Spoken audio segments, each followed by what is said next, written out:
Good evening. Tonight we're reading Sense and Sensibility by Jane Austen. Chapter 13. Their intended excursion to Whitwell turned out very different from what Elinor had expected. She was prepared to be wet through, fatigued, and frightened. But the event was still more unfortunate, for they did not go at all. By 10 o'clock the whole party were assembled at the park, where they were to breakfast. The morning was rather favorable, though it had rained all night, as the clouds were dispersing across the sky, and the sun frequently appeared. They were all in high spirits and good humor, eager to be happy and determined to submit to the greatest inconveniences and hardships rather than be otherwise. While they were at breakfast, the letters were brought in. Among the rest, there was one for Colonel Brandon. He took it, looked at the direction, changed color, and immediately left the room.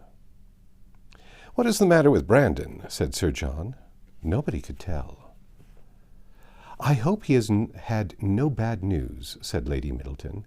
"It must be something extraordinary that could make Colonel Brandon leave my breakfast table so suddenly." In about 5 minutes he returned. "No bad news, Colonel, I hope," said Mrs. Jennings, as soon as he entered the room. "None at all, ma'am, I thank you." "Was it from Avignon? I hope it is not to say that your sister is worse."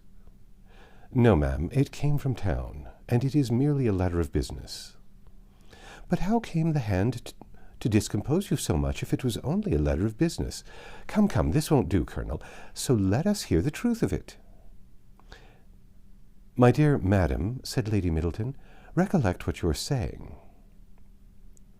"Perhaps it is to tell you that your cousin Fanny is married?" said Mrs. Jennings, without attending to her daughter's reproof. "No, indeed, it is not."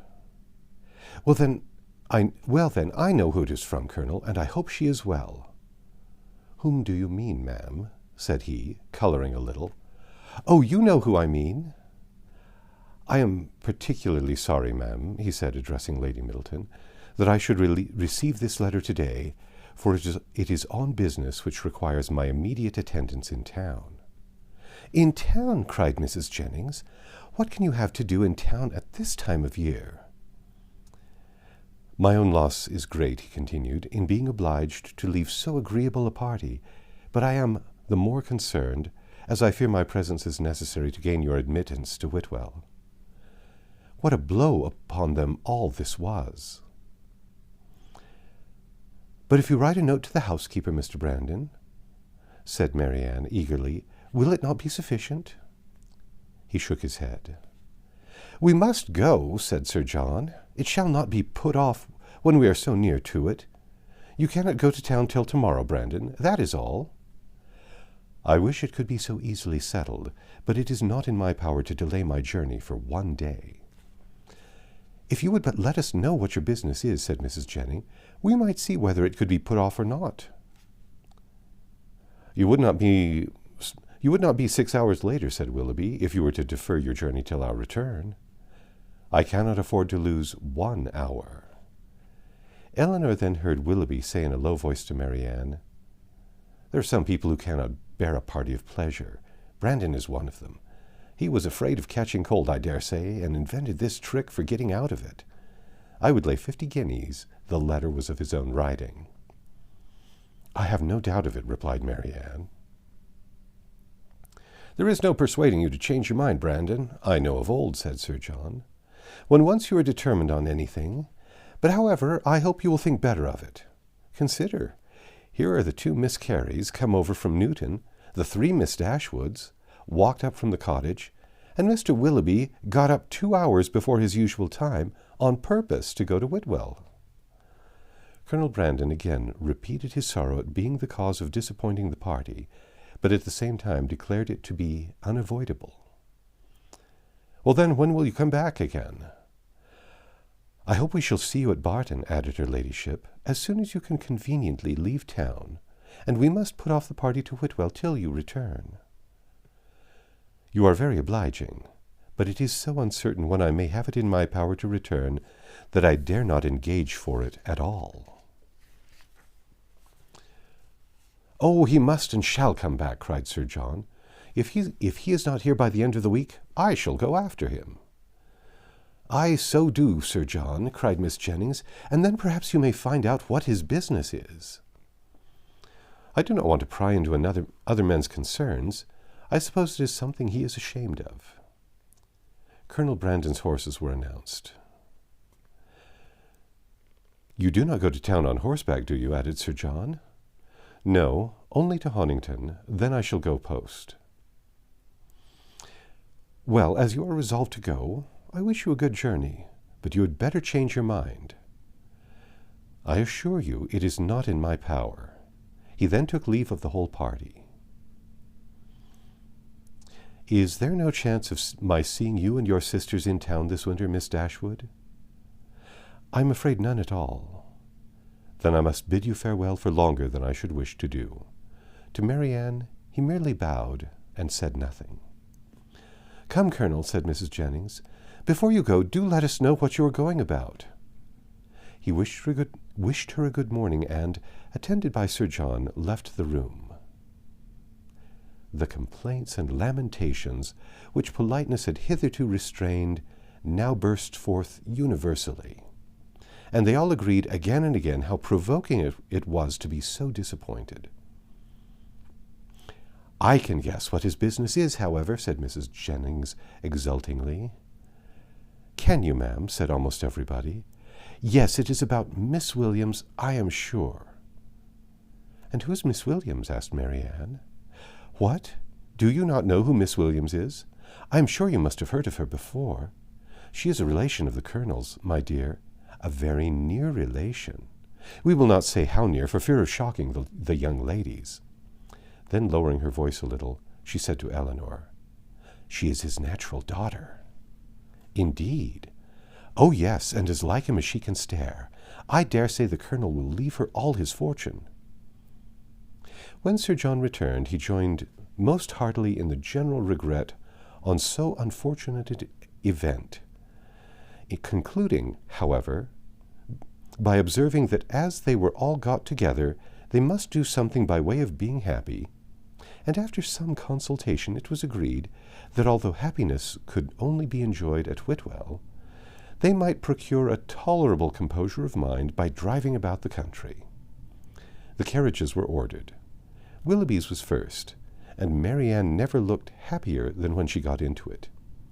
He drove through the park very fast, and they were soon out of sight, and nothing more of them was seen till their return, which did not happen till after the return of all the rest. They both seemed delighted with their drive, but said only in general terms that they had kept in the lanes, while the others went on the downs. It was settled that there should be a dance in the evening, and that everybody should be extremely merry all day long. Some more of the Careys came to dinner, and they had the pleasure of sitting down nearly 20 to table, which Sir John observed with great contentment. Willoughby took his usual place between the two elder Miss Dashwoods. Mrs. Jennings sat on Eleanor's right hand, and they had not been long seated before she leant behind her and Willoughby and said to Marianne, loud enough for both of them to hear, "I have found you out, in spite of all your tricks. I know where you spent the morning." Marianne colored, and replied very hastily, "Where, pray?" "Did you not know," said Willoughby, "that we had been out in my curricle?"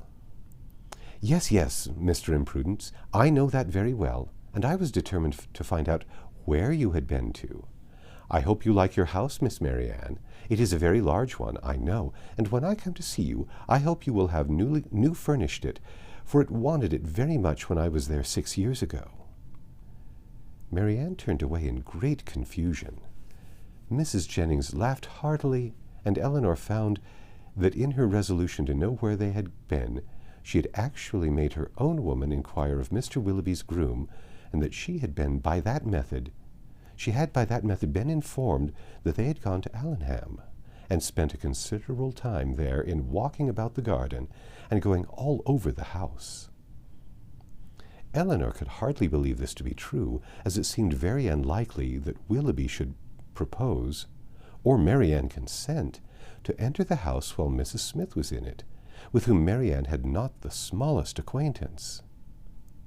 As soon as they left the dining room, Eleanor inquired of her about it, and great was her surprise when she found that every circumstance related by Mrs. Jennings was perfectly true. Marianne was quite angry with her for doubting it. "Why should you imagine, Eleanor, that we did not go there, or that we did not see the house? Is it not what you have often wished to do yourself?" "Yes, Marianne, but I would not go while Mrs. Smith was there, and with no other companion than Mr. Willoughby." "Mr. Willoughby, however, is the only person who can have a right to show that house, and as he went in an open carriage, it was impossible to have any other companion. I never spent a pleasanter morning in my life." "I am afraid," replied Eleanor, "that the pleasantness of my employment does not always evince its propriety." "On the contrary, nothing can be a stronger proof of it, Eleanor, for if there had been any real impropriety in what I did, I should have been sensible of it at the time. For we always know when we are acting wrong, and with such a conviction I could have had no pleasure." "But, my dear Marianne, as it has already exposed you to some very impertinent remarks, do you not now begin to doubt the discretion of your own conduct?" "If the impertinent remarks of Mrs. Jennings are to be the proof of impropriety in conduct, we are all offending every moment of all our lives. I value not her censure any more than I should do her condemnation. I am not sensible of having done anything wrong in walking over Mrs. Smith's grounds, or in seeing her house. They will one day be Mr. Willoughby's, and if they were one day to be your own, Marianne, you would not be justified in what you have done." She blushed at this hint, but it was even visibly gratifying to her, and after a 10-minutes interval of earnest thought, she came to her sister again and said with great good humor, "Perhaps, Eleanor, it was rather ill-judged in me to go to Allenham, but Mr. Willoughby wanted particularly to show me the place, and it is a charming house, I assure you. There is one remarkably pretty sitting-room upstairs, of a nice comfortable size for constant use, and with modern furniture it would be delightful. It is a corner room, and has windows on 2 sides. On one side you look across the bowling green, behind the house, to a beautiful hanging wood, and on the other you have a view of the church and village, and beyond them, of those fine bold hills that we have so often admired. I did not see it to advantage, for nothing could be more forlorn than the furniture. But if it were newly fitted up, a couple of £100, Willoughby says, would make it one of the pleasantest summer rooms in England." Could Eleanor have listened to her without interruption from the others, she would have described every room in the house with equal delight. That's the end of Chapter 13. Come back tomorrow and we'll read Chapter 14.